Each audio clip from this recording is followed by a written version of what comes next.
Halo, saya Fania Diadari, CPNS Dinas Tenaga Kerja Transmigrasi dan Energi Provinsi DKI Jakarta, serta Latsar CPNS Angkatan 203 Kelompok 4.1. Bekerja di bidang pengawasan, kita tidak hanya dituntut untuk bekerja dengan cepat, tapi kita juga dituntut untuk bekerja dengan objektif, bertanggung jawab, dan menjunjung nilai-nilai ASN berakhlak. Dari banyaknya pengaduan norma ketenagakerjaan dan kompleksnya proses penanganan kasus yang sangat bergantung pada dokumen, saya mengangkat gagasan perubahan berupa pengembangan integrasi sistem penyimpanan dan monitoring dokumen kasus berbasis platform digital. Dengan sistem yang terintegrasi, setiap tahapan penanganan kasus bisa tercatat dengan jelas, mudah dimonitor, dan sistematis. Saya akan membahas tahap perencanaan sebagai langkah awal pengembangan sistem dapat berjalan terarah dan sesuai dengan nilai ASN berakhlak. Tahapan pertama dimulai dengan penyusunan tahapan dan timeline pengembangan integrasi sistem. Pada tahap ini, saya menyusun rencana kerja secara cermat dan bertanggung jawab, dengan timeline yang realistis serta terdokumentasi dengan baik.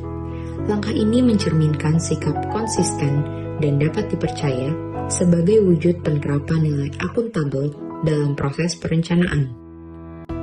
Tahapan kedua adalah identifikasi kebutuhan dokumen kasus.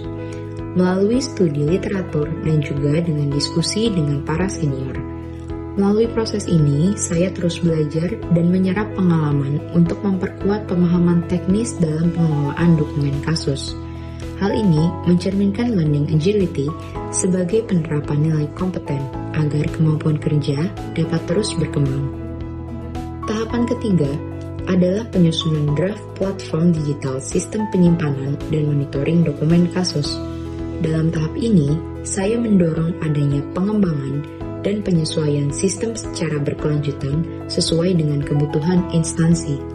Sikap terbuka, proaktif, dan antusias terhadap perubahan mencerminkan nilai adaptif sebagai wujud kesiapan ASN menghadapi dinamika kerja. Tahapan keempat adalah koordinasi dan diskusi dengan senior, atasan, serta tim terkait untuk menyelaraskan rencana implementasi sistem.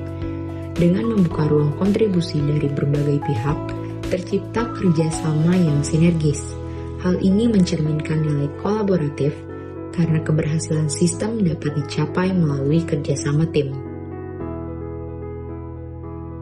Pada setiap tahapan implementasi gagasan, saya berupaya untuk mengintegrasikan dengan penerapan nilai-nilai dasar ASN berakhlak. Harapannya, dengan pengembangan sistem ini dapat mendukung kinerja organisasi yang lebih profesional, efektif, dan berkelanjutan.